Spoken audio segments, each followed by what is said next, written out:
Die 33 Reden von Saint-Germain von Godfrey King. Rede 32. Jesu Rede am Neujahrstag. Blicken wir von den höheren Oktaven des Lichtes auf das Vollbringen des vergangenen Jahres zurück und kommen dann in eure Oktave menschlicher Tätigkeit, so sehen und fühlen wir den großen Wandel, der in diesem einen Jahr stattgefunden hat. Er ist wahrhaftig sehr ermutigend, und es gibt eine große Sicherheit, dass das letzte Siegesziel, der Befreiung der Menschen von den Ketten und Begrenzungen ihrer eigenen Fehlschöpfungen, doch errungen werden kann. Es ist schade, dass die Menschen nicht verstehen, dass ausschließlich ihr eigenes Tun der alleinige Schöpfer von Missklang und Begrenzung ist.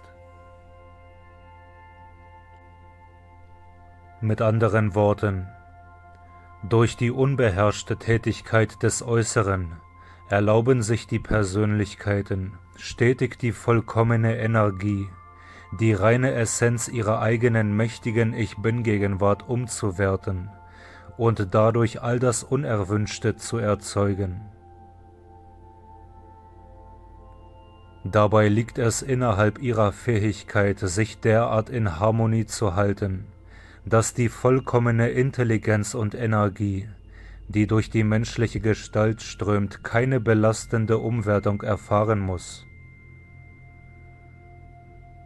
Sie würde dann stetig ihr vollkommenes Werk vollbringen, nicht nur in Vervollkommnung der menschlichen Gestalt, als Ausdruck göttlicher Vollkommenheit, sondern Reinheit und Vollkommenheit strömen auch in die Welt des Einzelmenschen und erzeugen dort die Schönheit, die Harmonie und den Erfolg, wonach sich jedes Herz so sehr sehnt. Frage: Warum wünscht fast jeder größere Schönheit, Vollkommenheit und Überfluss in allen guten Dingen? Antwort: Aus innerer Erkenntnis der eigenen gottgegebenen Herrschaft, die jedermann zu jeder Zeit beanspruchen kann. Ich versichere euch, geliebte Kinder des Lichtes, jeder Mensch kann zu jeder Zeit seine Herrschaft geltend machen, wenn er es nur will, durch seine Erkennung und Akzeptierung seiner eigenen mächtigen Ich-Bin-Gegenwart. Denn das befähigt diese mächtige, unüberwindliche Gegenwart, die mächtige leitende Intelligenz zu werden. Sehet deshalb ein, dass es für diese mächtige Gegenwart kein Hindernis und daher keinen Kampf und keine Störung irgendwelcher Art geben kann. Daher kann der alte Satz aus der Heiligen Schrift, der so lange angewendet wurde, sei stille und wisse, ich bin Gott, im Leben eines jeden Einzelnen zu solcher dynamischen Kraft werden. Dieses Stille Sein bedeutet Beruhigung und Ausgleich des äußeren Gemütes. Wir freuen uns und danken dafür, dass in diesem Jahre das Werk reichliche Unterstützung erhalten wird, dass Licht und Segen den Menschen in unbegrenzter Fülle zuströmen können. In allen vergangenen goldenen Zeitaltern, wenn das große Licht der höheren Oktaven in die Erdsphäre herabstieg und die menschliche Schöpfung der Einzelwesen einhüllte und auflöste, wurden sie durch inneres Sehen, Hören und Fühlen so sehr befähigt, sich in die höheren Oktaven zu erheben, dass sie unmittelbar die wahre Wirklichkeit erkannten. Sie sahen, dass die äußere Gestalt nur das Kleid dieser allweisen höchsten Intelligenz war, welche die mächtige Ich-Bin-Gegenwart benutzte, um in der dichteren Oktave, in die das Menschliche sich selbst gezogen hat, Ausdruck zu finden. Könnt ihr empfinden, welche Freude es den Herzen der aufgestiegenen Meister bringt, die sich selber durch selbstbewusste Anstrengung aus den gleichen menschlichen Begrenztheiten, die ihr nun erleidet, befreit haben? So wie diese Sendboten mit voller Sicherheit diese Freiheit kennengelernt haben, so werden alle Menschen eines Tages verstehen, dass ein jeder in Erkennung und Akzeptierung dieser mächtigen Ich-Bin-Gegenwart die nötige selbstbewusste Anstrengung machen und die gleiche Freiheit erringen kann. Lasst keinen der geliebten Schüler in den Irrtum verfallen. Die mächtige Ich-Bin-Gegenwart handle unabhängig von dem eigenen selbstbewussten Bemühen des Einzelnen. Das ist nicht möglich und es kann niemals sein. Eines stimmt: Hat der Schüler einen gewissen Punkt des Vollbringens erreicht, so scheint das Gesetz fast von selber tätig zu werden. Doch es ist nur so, weil sich um den Einzelnen eine antreibende Kraftladung gesammelt und aufgebaut hat. Lasst es mich euch ganz klar sagen: Hört niemals auf, euch um eure eigene Freiheit bewusst zu bemühen, bis euch die Auferstehung gelungen ist. Heute lege ich euch einiges dieser einfachen und doch so allmächtigen Anerkennungen der Wahrheit vor, weil ich möchte, dass jeder Schüler unter dieser Strahlung eine Abschrift davon bekäme, damit er sie jeden Tag einmal lese. Allen, die das ernstlich und gewissenhaft tun wollen, werde ich meine eigene persönliche Strahlung schicken, um sie zu segnen und sie im Ringen um ihre Freiheit zu unterstützen. Während des vergangenen Jahres wurdet ihr ersucht, euer Gemüt, euren Leib, euer Heim, eure Welt und Tätigkeit mit der Vollkommenheit der Ich-Bin-Gegenwart zu laden. Nun möchte ich mit eurer Erlaubnis euch helfen und ebenfalls euer Wesen und eure Welt mit dieser mächtigen Vollkommenheit und Fülle laden. Ich bin und biete euch diese Hilfe an, o geliebte Schüler. Lasst keinen so töricht sein und das bezweifeln, denn ich bin Jesus, der Christus von Galiläa, den ihr in den vergangenen 2000 Jahren gekannt habt und der diese Rede diktiert und euch seine Hilfe anbietet. Lasst mich euch wieder versichern, dass das Werk von Saint-Germain und meiner selbst sich von allem unterscheidet, was bisher der westlichen Welt geboten wurde, weil es darin keine menschlichen Vorstellungen oder sichtbare Licht- und Klangstrahl geschaffen werden konnte, durch den nun Wissen und Belehrung vermittelt werden kann. Könnt ihr es als Schüler erfassen, wie groß wird dann euer Segen und Gewinn sein? Der Schutz, der gewissen Teilen der Welt geboten wurde, hat alles übertroffen, was mir in meiner Erfahrung je bekannt wurde.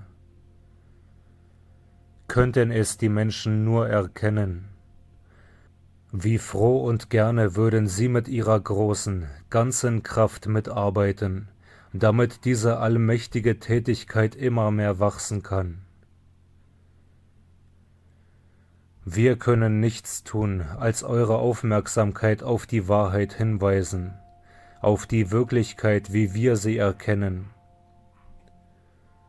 Könnt ihr diese Wahrheit voll annehmen und sie in eurer Welt und Tätigkeit anwenden, so werdet ihr alle nötigen Beweise empfangen und durch eure eigene Erfahrung die volle Kraft der Wahrheit, von der ich gesprochen habe, erkennen. Alle, die diese Wahrheit aufnehmen, befähigen mich dadurch, ihr Bewusstsein und ihre Welt und Tätigkeit mit dieser Wahrheit zu erfüllen. Wer zweifelt, muss warten, denn Zweifel und Furcht sind die beiden Tore, die jedes menschliche Wesen durchschreiten und hinter sich lassen muss, um seine vollständige Freiheit zu erkennen und zu erlangen. Der Schlüssel, der diese Tore aufschließt, ist göttliche Liebe, ist die Anerkennung jedes Einzelnen seiner eigenen mächtigen Ich-Bin-Gegenwart als die Fülle dieser Kraft göttlicher Liebe in Tätigkeit. Das Tor zu der 7. Oktave des Lichtes steht jedem Schüler unter dieser Strahlung offen, der aufrichtige, ernsthafte, selbstbewusste Anstrengungen in Anwendung der Gesetze macht. Das, meine geliebten Brüder und Schwestern, bedeutet eure Freiheit. Ich diktiere diese Worte den Sendboten durch Verstärker, wie eure äußere Welt sie noch nicht kennt. Sie und ihre Strahlung dringen in die Verstandes- und Gefühlswelt der Menschen vor und beginnen dort unverzüglich zu wirken. Schüler und andere Menschen, die sich von Zeit zu Zeit mit diesen Worten verbinden, werden sofort ihre Wirkung verspüren, die sie befähigt, die Wahrheit und Wirklichkeit, von denen ich spreche, zu erleben. Warum können Menschen, die meine Auferstehung anerkennen, die wahrhafte Wirklichkeit nicht fühlen und erkennen, dass ich in meinem aufgestiegenen, ewigen Lichtleib alle, die mir ihre Herzen öffnen, erreichen kann und auch erreiche? Lernt in eurem Erfühlen der Wahrheit, die ihr in eurem Leben verwirklicht haben möchtet, sich mit der Anerkennung dieser Wahrheit vereinen.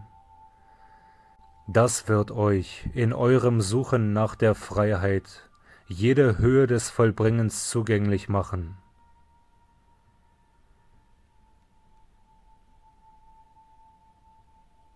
Ich bin die offene Türe, die niemand schließen kann. Eure mächtige Ich-Bin-Gegenwart ist die Wahrheit, der Weg und das Leben. Eure mächtige Ich-Bin-Gegenwart ist das Licht, das jedem Menschen, der in diese Welt kommt, leuchtet. Eure mächtige Ich-Bin-Gegenwart ist eure lenkende Intelligenz, eure unerschöpfliche stützende Kraft. Eure mächtige Ich-Bin-Gegenwart ist die Stimme der Wahrheit, die in eurem Herzen spricht, das Licht, das euch mit seiner leuchtenden Gegenwart umfängt, euer ewiger Schutzgürtel, den keine menschliche Schöpfung durchdringen kann, euer ewiger Behälter unerschöpflicher Energie, die ihr durch euren bewussten Befehl nach Belieben freisetzen könnt. Eure mächtige Ich-Bin-Gegenwart ist der Quell ewiger Jugend und Schönheit, den ihr in eurer heutigen menschlichen Gestalt in Tätigkeit und zum Ausdruck rufen könnt. Eure mächtige Ich-Bin-Gegenwart ist eure Auferstehung und das Leben eures Lichtes, eures Leibes, eurer Welt und des Schaffens hinauf in jene Vollkommenheit, die das Herz eines jeden menschlichen Wesens so sehr ersehnt. Hört zu, geliebte Schüler des Lichtes. Sprecht ihr diese Kernsätze für euch selber, so spreche ich sie mit euch. Seht ihr nicht, dass wir es so gut wie für uns selber auch für alle anderen Menschen tun? Wenn ihr durch das Ich Bin das Gebot eines Kernsatzes ausschickt, so tut ihr es für alle anderen gleich wie für euch selber. Auf diese Art wird die Anwendung und der Ausdruck des Ich Bin in seiner Tätigkeit allmächtig, unerschöpflich und handelt für immer jenseits des Bereiches menschlicher Selbstsucht. Warum? Weil ihr für jedes von Gottes Kindern die gleiche Vollkommenheit verlangt, die ihr für euch selber in das Schaffen ruft. Das ist nur bei Benutzung der Ich Bin-Kernsätze und ihrer Nutzanwendung möglich. Denn handelt ihr innerhalb der Ich Bin-Gegenwart, so hebt es euch augenblicklich über jedes Tun menschlicher Selbstsucht hinaus. Das ist der Grund, warum der ernste, aufrichtige Schüler, ob Mann oder Frau, der jeden Zweifel und jede Furcht abwirft, erlebt, dass er in einer Sphäre bestimmter bejahender Tätigkeit handelt, die im Vollbringen keinerlei Verzögerung oder Versagen kennt. Seht ihr nicht, wie ihr dann in einer Welt der Unfehlbarkeit tätig seid, in der eure Gebote die volle Kraft des Ich Bin befähigen, sich in Bewegung zu setzen, um jeden menschlichen Missklang, jede Begrenzung zu entfernen? Ich spreche nun das Gebot aus, welches die Schar aufgestiegener Meister und Schüler gestern Abend im königlichen Theton ausgeschickt hat. Eine solche Fülle von Freiheit, Gesundheit, Wohlergehen und harmonischer Taten soll nun für die Welt erstehen, wie sie auf Erden noch nie erlebt worden ist. Die Schüler, die sich uns in diesem Gebote anschließen, werden einen Dienst leisten, der sie durch alle Zeitalter segnen wird. Die Versammlung im königlichen Theton, von der Saint-Germain euch später berichten wird, hat eine Tätigkeit und Strahlung ausgeschickt, wie es seit der Höhe des letzten goldenen Zeitalters von Atlantis nicht mehr geschehen ist. Die Fülle meiner Liebe, meines Lichtes und meines Segens lasse ich bei euch, bei allen Schülern und Menschen, damit das Licht innerhalb eines jeden Herzens sich derart beschwinge, dass ihr alle nicht länger mehr irgendwelche Grenzen erlebt, sondern jenes Licht so kraftvoll wird, dass seine Strahlen alle menschlichen Schöpfung, die sich in Vergangenheit und Gegenwart angesammelt hat, verzehrt und alle auf ewig befreit. Meine Liebe umfängt euch alle ewiglich, Jesus der Christus.